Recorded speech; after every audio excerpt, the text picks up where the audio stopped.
पुराण की कथा कहती है कि पापों की चर्चा करो, पुण्यों की चर्चा नहीं।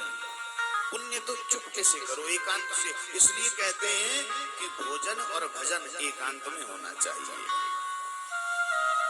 कैसा होना चाहिए? एकांत में। एक आपसे एक प्रसंग याद आ गया, सुना दे। एक राजा था, वो राजा बड़ा क्रोध करता था, उसको गुस्सा आ जाता था। कब आता था गुस्सा? जब कोई भोजन करते समय आ जाए। जब वो खाना खाता था ना, भोजन करता था, तो कोई भी उसको छेड़ नहीं सकता था। और कोई आ जाए तो महाराज उसको या तो वो मरवा देता और या तो उसे कारावास में डाल देता, कारागार में डाल देता। एक दिन क्या हुआ, एक संत आए। और बंधुओं, मैं आपसे निवेदन करूं, जीवन में जब भी कोई संत आए तो वो संत ऐसे नहीं आता महाराज। वो संत आपके घर से एक मुट्ठी आटा या आपके 2-4 रुपए लेके जाता है तो 2-4 रुपए नहीं ले जाता वो आपके 1-2 रुपए के चक्कर में आपके ना जाने कितने पापों को ले जाता है और अपने कितने पुण्यों को दे जाता है। हमारे जो महात्मा जी आए, भोजन करने राजा बैठा था, भिक्षाम देहि, और जैसे शब्द राजा के कानों में पड़ा तो क्रोध से भर गया। और राजा ने कहा, कौन है ये दुष्ट? कैसे पता नहीं? फिर कहा, भिक्षाम देहि। क्रोध से भर गया राजा और अपने पास खड़े एक सेवक से कहा, जाओ घुड़साल में और महाराज घुड़साल से घोड़े की लीद इसके कमंडल में डाल दो। अब क्या हुआ? साधु तो साधु है महाराज। और बंधुओं, मैं निवेदन करूं, साधु कहता सहज सुभाए, और साधु का कहा कभी वृथा ना जाए। साधु सहजता से कह देता है कुछ, लेकिन वो पूरा होता है महाराज। और जैसे लीद कमंडल में डाल दी तो साधु ने कहा, राजन, जो आपने मुझे दिया है वो दिन दोगुना और रात चौगुना बढ़े। और राजा कि यहाँ से भिक्षा लेकर के साधु चला गया वन में। बात आई गई होगी, 12 वर्ष बीत गए। कितने वर्ष बीत गए? 12 वर्ष। हम लोग कहते हैं ना, हमने कोई पाप नहीं किया, हमको इतना दुख, इतना कष्ट क्यों मिल रहा है? अरे आज नहीं किया, पहले किया होगा। जैसी करनी वैसा फल, आज नहीं तो निश्चय कल। बंधुओं, मेरे स्वजनों, मान लो कि हमसे अपराध हुआ है, तभी हमें कष्ट मिल रहा है। और अपराध चाहे जानबूझ के हुआ चाहे अनजाने में, दंड तो मिलेगा।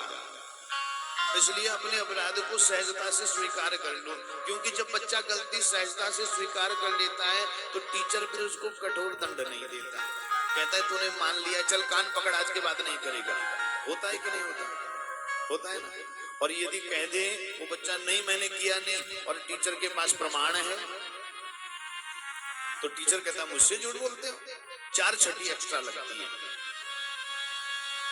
अब महाराज 12 वर्ष बीत गए। एक बार वो राजा शिकार खेलने के उद्देश्य से अपने सैनिकों के साथ घोड़े पर चढ़ा और वन में चला गया। देवयोग से घटना घटी कि महाराज एक मृग के पीछे दौड़ते दौड़ते और राजा के जो सैनिक थे वो छूट गए पीछे। घुड़सवारी कर रहे थे राजा, घोड़े ने भी ऐसी छलांग लगाई कि घोड़े से राजा गिर गए। अब तो सैनिकों से भी दूर हो गए, राज्य से भी दूर हो गए, घोड़ा भी नहीं है। अब तो प्यास लगी राजा को और वन में पानी की खोज करने के लिए चल पड़े राजा, लेकिन पानी मिला नहीं। देखा संध्या हो गई है तो एक कुटिया में प्रकाश देखा। जंगल के उस किनारे पर एक छोर पर कुटिया है, उस कुटिया में प्रकाश हो रहा है, मंद मंद दीपक जल रहा है। महाराज वो रोशनी को देख करके आज राजा उस कुटिया की ओर गए, और जैसे ही कुटिया के पास पहुंचे तो उनकी आंखें आश्चर्य से फट गई। आश्चर्य, कैसा आश्चर्य? उस कुटिया के पास एक भी जीव नहीं, एक घोड़ा नहीं महाराज, लेकिन लीद का बहुत बड़ा पहाड़ है। लीद का बहुत बड़ा पहाड़। प्यास लगी थी, आवाज दी कोई है। भीतर से एक बुजुर्ग महात्मा बाहर आए। अब पानी भूल गए राजा, मन में उत्कंठा है ये जानने की, लीद का पहाड़ कहां से? महाराज जी आपके आश्रम के पास कोई घोड़ा, कोई जानवर दिख नहीं रहा, ये लीद का पहाड़। तो आज महाराज ने कहा, वो जो साधु था, राजन आप भीतर आइए, पहले जलपान कीजिए। आज पानी पिलाया और राजा ने कहा महाराज आप बताओ ये लीद का पहाड़ कहां से आया, संशय है।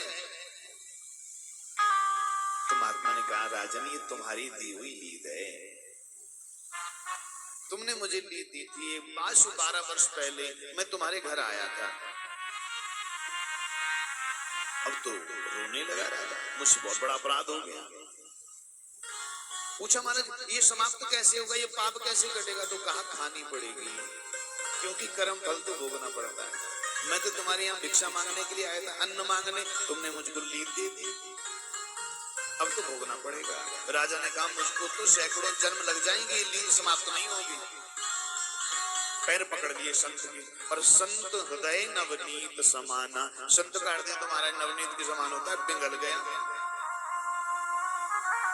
संत ने कहा राजन यदि तुम इस पाप को समाप्त करना चाहते हो तो जाओ ढिंडोरा पिटवाओ अपने नगर में कि मैंने एक साधु को लीद दे दी। और जैसे ही नगर में ढिंडोरा पिटवाए तो लोग कहने लगे अरे कैसा राजा है, राजा होकर के लीद साधु को दी, धिक्कार इस राजा का। और जैसे लोगों के कानों में ये बात पहुंचने लगी तो धीरे धीरे वो लीद का पहाड़ घटने लगा। दूसरे नगर में ढिंडोरा पिटवाया, धीरे धीरे घट गया। गए महाराज के पास, कितनी सी लीद बच गई, जितनी दी थी। साधु के पास कहा महाराज ये लीद कैसी है? तो साधु ने कहा ये तो तेरा कर्म है, ये तो बीज है, ये तो तुझे भोगना पड़ेगा, खानी पड़ेगी महाराज। बात समझ में आई?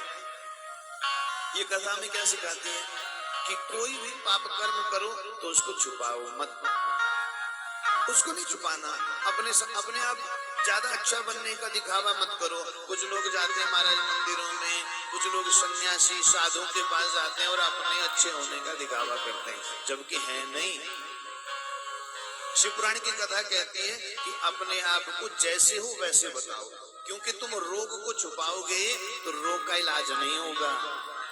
रोग का इलाज तब होगा जब बताओगे मुझे ये पीड़ा है,